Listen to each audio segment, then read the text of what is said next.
میں صرف فنڈامنٹلس پہ جاؤں گا کیونکہ بیماری ہر کو پتہ ہے کہ کیا ہے.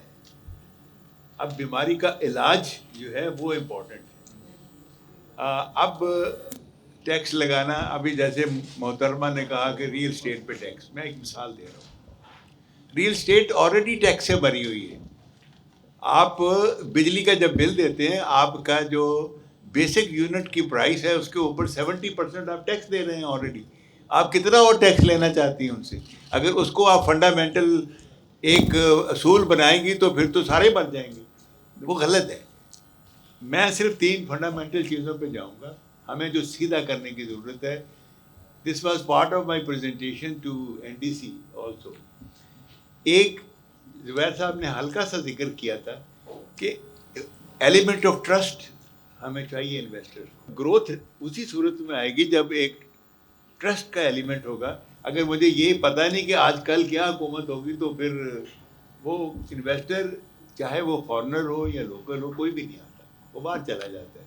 اس کو کیسے آپ کریں گے؟ اس کے لیے جب تک آپ ایک براڈ بیسڈ اپروچ نہیں بنائیں گے پولیٹیکل، ہر کو موقع نہیں دیں گے، تو پھر یہ ایک جو ایلیمنٹ آف انسرٹینٹی وہ کبھی ختم ہی نہیں ہوگا.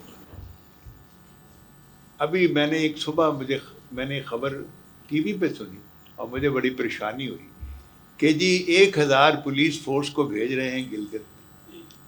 میں خود کمانڈر رہا ہوں وہاں. وہ اتنا سینسٹیو ایریا ہے، جن صاحب کو بھی پتہ ہے کہ اگر آپ وہاں پہ فارنر، یعنی میں فارنر ہی کہوں گا کہ یہاں اسلام آباد پنجاب کے بندے وہاں بھیجیں گے تو اس سے ایک اتنی ہیٹریٹ کریٹ ہو جائے گی کہ وہ اس کو قابو کرنا مشکل ہو جائے گا. اور وہ بڑا اسٹریٹجیکلی امپورٹنٹ ایریا ہے. دوسرا میرا پوائنٹ یہ ہے ریمیٹنسز کا. دیکھیں ابھی تو آ رہی ہیں 40 بلین 35 بلین.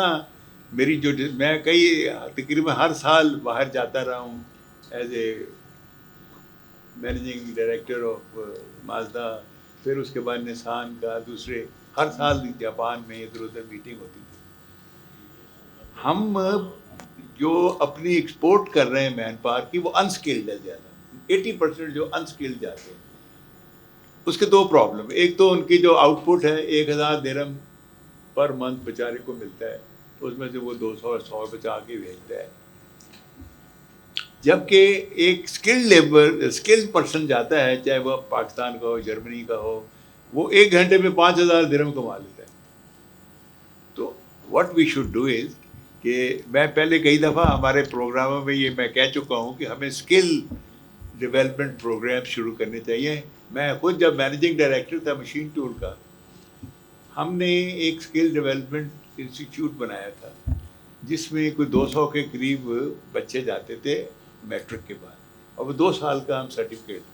وہ تھا مشین ریلیٹڈ تھا، گرائنڈرز، ویلڈرز اور کمپیوٹر آپریٹر، CNC مشین، اس طرح کوئی 20 شعبے تھے. لیکن اس کا فائدہ یہ تھا کہ جیسے ہی وہ لڑکا کوالیفائی کرتا تھا 2 سال، اسی دن اس کو جاب دے جاتی. تو ہمارا جو یہ یونیورسٹیوں کی بات کر رہے ہیں، یونیورسٹیاں تو ڈگری دے رہی ہیں، وہ ڈگری بیکار ہے، اس کی کوئی ویلیو ہی نہیں ہے. میں ایز اے مینیجنگ ڈائریکٹر اس بندے کو رکھنے کو تیار ہی نہیں، کیونکہ وہ میرے کام کا ہی نہیں. تو ہمیں اسکل ڈیولپمنٹ کی طرف جانا چاہیے. میرے اندازے میں remittances are going to come down اگر ہم اس طرف نہیں گئے. تیسرا جو میرا بڑا امپورٹنٹ ہے وہ ہے، ہم نے 2-3 پروگرام کیے تھے مبشر میر صاحب نے اور میں نے، کہ ہمیں IMF سے جان چھڑانی چاہیے. It is a political tool of the big powers, اور ہم وہ ابھی کبھی آپ کو ڈیولپمنٹ گروتھ کی طرف جانے نہیں دیں گے، وہ اسٹیبلائزیشن ہی میں رکھیں گے آپ کو. تو ہمیں کچھ تکلیفیں برداشت کرنی پڑیں گی ایز اے نیشن. جیسے زبیر صاحب نے کہا سادگی ہوئی یا دوسرے چند ایک پوائنٹس ہوئے، ان کو ہمیں اڈاپٹ کرنا پڑے گا. میں آپ کو مثال دیتا ہوں، جان صاحب کو بھی پتہ ہے، ایز اے بریگیڈ کمانڈر سر ہمارے پاس کوئی AC شیسی نہیں ہوتا تھا. کیا نہیں ہوتا؟ کوئی AC ویسی ہمارے دفتر میں نہیں ہوتا تھا. ہم ایک جیپ استعمال کرتے تھے. آج آپ جائیں دفتروں میں، ایون اسمالسٹ آفیسر جو ہیں، چاہے وہ بیوروکریٹ سول کے ہوں، کوئی پجیرو چلا رہے ہیں، فارچونر لے کے دی ہوئی ان کو، بڑی ایکسیسو ایکسپینڈیچر ہمارا ہو رہا ہے. اس کو کٹ کرنے کی ضرورت ہے. اور اس کو صرف گورنمنٹ ہی کر سکتی ہے, دوسرا باہر سے کوئی نہیں کر سکتا. ٹھیک ہے. اور تیسرا جو بڑا امپورٹنٹ ہے وہ ہے پولیٹیکل اسٹیبلٹی. وہ اگر نہیں ہوگی تو پھر آپ بھول جائیں کوئی. Okay, thank you. Thank you very much.